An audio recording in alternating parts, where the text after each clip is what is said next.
بسم اللہ الرحمن الرحیم۔ السلام علیکم۔ حضور صلی اللہ علیہ وسلم کی دعا کی برکت کا واقعہ۔ حضرت انس بن مالک رضی اللہ تعالی عنہ قبیلہ انصار میں خزرج کی ایک شاخ بنو نجار میں سے ہیں۔ ان کی والدہ کا نام ام سلیم رضی اللہ تعالی عنہا بنت ملحان ہے۔ روایات میں آتا ہے کہ اپنی ماں کی بات کرتے ہوئے حضرت انس بن مالک رضی اللہ تعالی عنہ کہا کرتے تھے کہ میری ماں بہت سمجھدار تھی۔ ماں کا سمجھدار ہونا اولاد کو سنوار دیتا ہے۔ حضرت انس بن مالک رضی اللہ تعالی عنہ فرماتے ہیں کہ جب حضور صلی اللہ علیہ وسلم ہجرت کر کے مدینہ تشریف لائے تو میرے والد صاحب ناراض ہو کر چلے گئے تھے تو میری والدہ تھی اور میں تھا۔ آپ کی والدہ ام سلیم رضی اللہ تعالی عنہا حضور صلی اللہ علیہ وسلم کی خدمت میں آئی اور کہا، یا رسول اللہ، انصاری مدینہ کے ہر گھر نے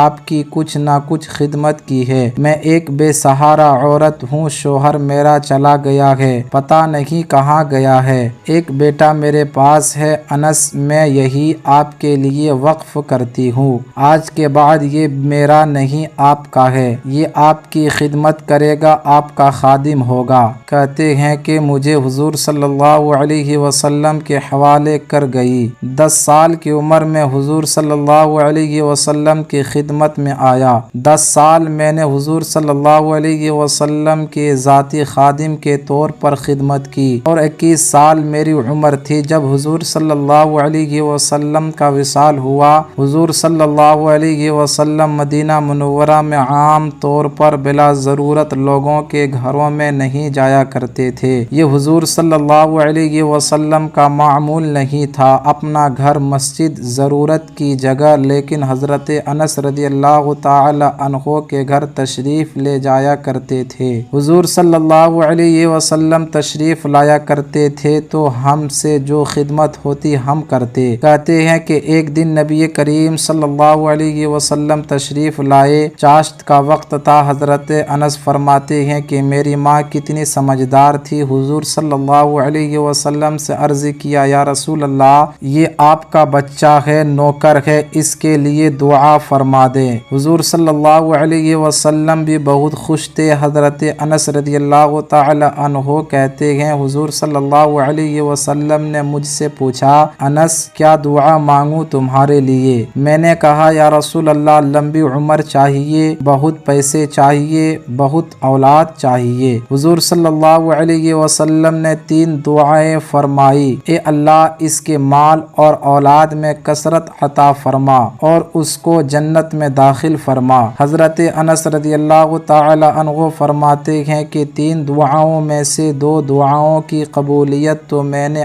آنکھوں سے دیکھی۔ حضور صلی اللہ علیہ وسلم کی دعا کا اثر تھا کہ انہوں نے 100 سال سے زیادہ عمر پائی، آخر تک کمر بالکل سیدھے تھے۔ فرماتے ہیں اپنی اولاد کے بارے میں کہ اپنی زندگی میں بیٹے بیٹیاں، پوتے پوتیاں، نواسے نواسیاں جو اپنے ہاتھوں سے دفن کر چکا ہوں وہ 90 کے لگ بھگ ہیں اور 200 موجود ہیں۔ حافظ ابن حجر عسقلانی رحمۃ اللہ علیہ کہتے ہیں کہ تقریباً 200 موجود تھے۔ اللہ نے اتنی رونق لگائی، کہتے ہیں کہ اپنے مال کے بارے میں اندازے سے بھی نہیں بتا سکتا کہ میرے پاس کتنا مال ہے۔ حضور صلی اللہ علیہ وآلہ وسلم کی دعا کی برکت ہے کہ ہر شخص کا باغ سال میں 1 مرتبہ پھلتا ہے، میرا باغ سال میں 2 مرتبہ پھلتا ہے اور پھلوں میں مشک کی خوشبو آتی ہے۔ فرمایا کرتے تھے، تیسری دعا یعنی جنت میں داخلے کی دعا کا جلوہ بھی ضرور دیکھوں گا۔ ایک بار حضرت انس رضی اللہ تعالی عنہ کے یہاں کچھ مہمان آئے۔ کھانا کھلانے کے بعد دسترخوان زرد فام ہو گیا۔ دسترخوان میں شوربہ لگ جانے کے بعد اس کی صفائی کے لیے حضرت انس رضی اللہ اللہ تعالی عنہ نے خادمہ کو حکم دیا کہ اس کو جلتے ہوئے تنور میں ڈال دو۔ خادمہ نے حکم کے مطابق ایسا ہی کیا۔ سبھی مہمانوں کو حیرت ہوئی اور دسترخوان کے جلنے اور اس سے دھواں اٹھنے کا انتظار ہونے لگا، لیکن اس کو جب تنور سے نکالا گیا تو بالکل محفوظ تھا اور صاف ہو گیا تھا۔ مہمانوں نے کہا یہ دسترخوان آگ میں کیوں نہ جلا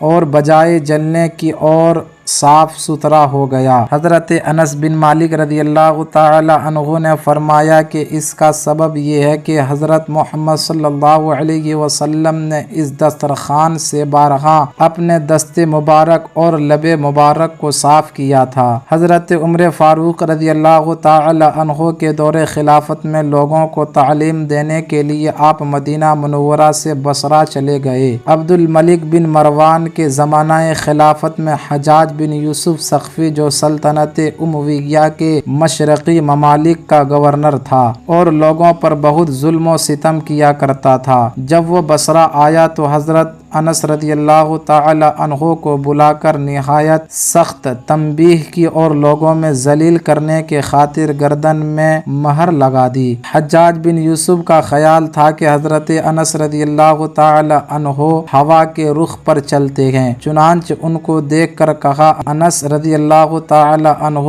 یہ چال بازی کیسی؟ کبھی مختار کا ساتھ دیتے ہو اور کبھی ابن اسعس کا، میں نے تمہارے لیے بڑی سخت سزا تجویز کی ہے۔ حضرت انس رضی اللہ تعالی عنہ نے نہایت تحمل سے کام لے کر پوچھا اللہ امیر کو صلاحیت دے کس کے لیے سزا تجویز ہوئی ہے؟ حجاج نے کہا تمہارے لیے۔ حضرت انس رضی اللہ تعالی عنہ خاموش ہو کر اپنے مکان واپس تشریف لائے اور خلیفہ عبد الملک کے پاس ایک خط جس میں حجاج کی شکایت لکھی تھی روانہ کیا۔ عبد الملک نے خط پڑھا تو غصے سے بیتاب ہو گیا اور حجاج کو ایک تہدید آمیز خط لکھا کہ حضرت انس رضی اللہ تعالی عنہ سے فوراً ان کے مکان پر جا کر معافی مانگو ورنہ تمہارے ساتھ بہت سخت برتاؤ کیا جائے گا۔ حجاج درباریوں کے ساتھ آپ رضی اللہ تعالی عنہ کی خدمت اقدس میں حاضر ہوا اور معافی مانگی اور درخواست کی کہ خوشنودی کا ایک خط خلیفہ کے پاس بھیج دیجیے۔ چنانچہ حضرت انس رضی اللہ تعالی عنہ نے اس کی درخواست منظور کی اور دمشق ایک خط روانہ کیا۔ حضرت انس رضی اللہ تعالی عنہ کے شاگرد حضرت ثابت البنانی رحمۃ اللہ علیہ بیان کرتے ہیں کہ جب حضرت انس رضی اللہ تعالی عنہ کے وصال کا وقت قریب آیا تو انہوں نے مجھے وصیت کی اے ثابت اے میرے آقا صلی اللہ علیہ وسلم کے مقدس بال لے لو، جب میں فوت ہو جاؤں تو اسے میری زبان کے نیچے رکھ کر مجھے دفن کرنا۔ میں نے آپ رضی اللہ تعالی عنہ کی وصیت کے مطابق وہ بال آپ کی زبان کے نیچے رکھ دیا اور آپ کو اس حال میں دفن کیا گیا کہ بال مبارک آپ رضی اللہ تعالی عنہ کی زبان کے نیچے تھا۔ بوقت وصال آپ رضی اللہ تعالی عنہ کی عمر شریف 103 برس کی تھی۔ بصرہ میں سوائے ان کی اور کوئی صحابی زندہ نہ تھا اور عموماً عالم اسلام صحابی کرام رضی اللہ تعالی عنہم کے وجود سے خالی ہو چکا تھا۔ نماز جنازہ میں اہل و عیال اور احباب خاص کی بے شمار تعداد موجود تھی۔ بصرہ سے 2 کوس کے فاصلے پر آپ رضی اللہ تعالی عنہ کی قبر شریف بنی جو زیارت گاہ خلائق ہیں۔ اللہ تعالیٰ کی ان پر ہزارہا رحمت نازل ہو، آمین یا رب العالمین۔